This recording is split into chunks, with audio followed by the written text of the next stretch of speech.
Donnie stood outside the conference room, palm pressed against the wall, feeling his heartbeat echo through his fingertips. He could hear the faint hum of voices inside, confident men discussing numbers, leadership, and vision. Words that powerful people talk about, but felt foreign to him. He looked at the mirror on the hallway wall, slightly crooked, his eyes restless. He whispered to himself, "Don't just freeze again, Donnie. Not this time. Please don't freeze up." But the truth, he has been freezing his entire life, not just on stage, but in every room where confidence was currency. The room smelled like roasted coffee and nerves. Rows of people sat facing the podium and their faces glowing under the pale yellow light. Donnie sat in the third row, his name card trembling slightly between his fingers. He kept watching the microphone, a simple black stand, harmless to anyone, but to him. It looked like an executioner's device. And he asked to himself, "Why do I feel like this? I feel like I'm about to die. It's just a speech. Why is something stuck in my voice every time this happens?" He couldn't figure out for the life of him. His chest tightens, his palm dampened, his legs started shaking. He tried to breathe, but his breath came shallow, like everyone else was holding his lungs. The host on stage smiled, his voice booming with charisma. Next up, we have Donnie Miles, here to talk about leadership and resilience. Donnie felt the air leave his body. He stood up slowly, feeling the weight of every stare on his shoulders.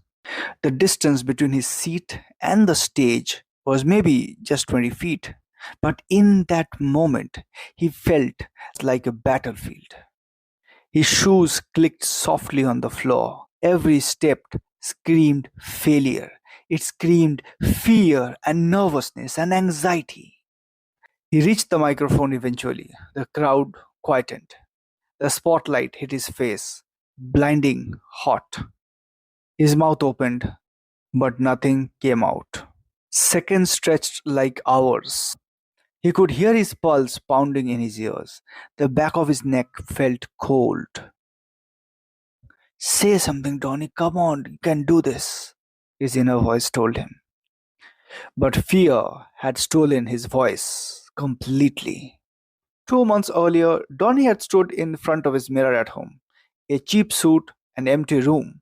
He practiced the same lines over and over again. "Hi, my name is Donnie, and today I'll be sharing my journey." He stopped halfway, looked at his reflection. "Why do you sound like this? You don't even believe in yourself." He punched the table once, not out of anger, but exhaustion. He thought about school, the day he froze reading in class. He thought about his father's words: "Son, if you can't even speak, how will you ever lead?" Those words came as a curse, echoing in every silence that followed him into adulthood. Back to the stage, Donnie stared at the audience. Blank faces, expectations, judgment. His throat felt locked. His knees trembled. He wanted to run, to disappear, to be invisible, to find an excuse. But alas, he was on the stage. He had to speak, but he couldn't. And he thought, they will laugh again. Just like in my childhood, they will again laugh at me. He lowered his gaze, and that's when he noticed a man in the front row, mid 40s, nervous, tapping his pen on the desk. Same shallow breathing, same tightness in the jaws. It hit Donnie like a lightning, and he whispered, "He's scared too." But why?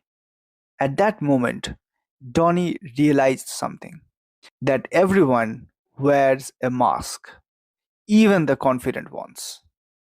He took a slow breath, lifted his eyes again, and said softly into the microphone, "You know, I practiced this speech 10 times, and I failed 10 times." A few people chuckled. The tension cracked, but he continued. They told me to speak about leadership, but honestly, I have never felt like a leader. A ripple of surprise moved through the room. He continued, his voice shaking, but steadying with each word. For years, I avoided people. I avoided attention. I avoided life because deep down, I thought I wasn't good enough to be seen, to be heard. He paused. No one looked away. Donnie continued. But I think leadership isn't about confidence, it is about honesty. And right now, I'm terrified, but I'm here anyways. In that moment, something shifted within Donnie. He could feel it in his cells, in his every bone of his being. Every word he spoke after that wasn't rehearsed. It was real, it was genuine. I used to believe courage was the absence of fear, but maybe courage is walking with fear and still speaking your truth. He told them about the boy who stuttered, the man who hid behind silence, the employee who watched others rise because he was too scared to raise his hand. And for the first time in his life, he wasn't performing, he was healing. Donnie continued. If you're sitting there scared of being seen, I know what it feels like. But the moment you stop running from fear, it becomes your teacher.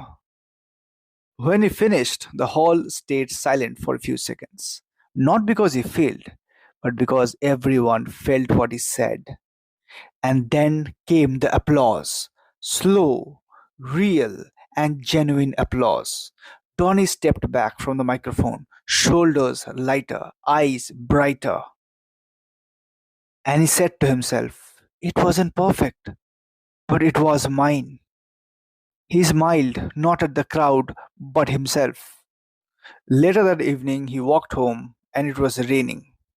The streetlights reflected off the wet pavement, golden, trembling, alive. He passed on by the glass doors of the cafe and caught his reflection again. But this time it was different.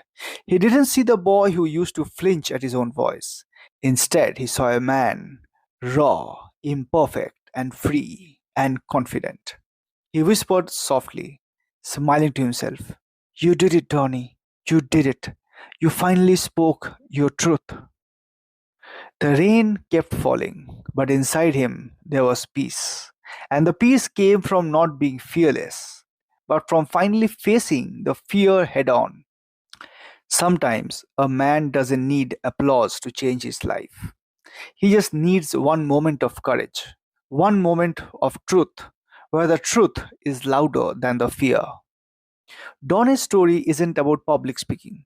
It is about every man who has stayed silent because he thought he wasn't enough. It is about every man who couldn't speak up because he thought people are going to laugh at him. It is about every man that thought he is not good enough because of some childhood experience.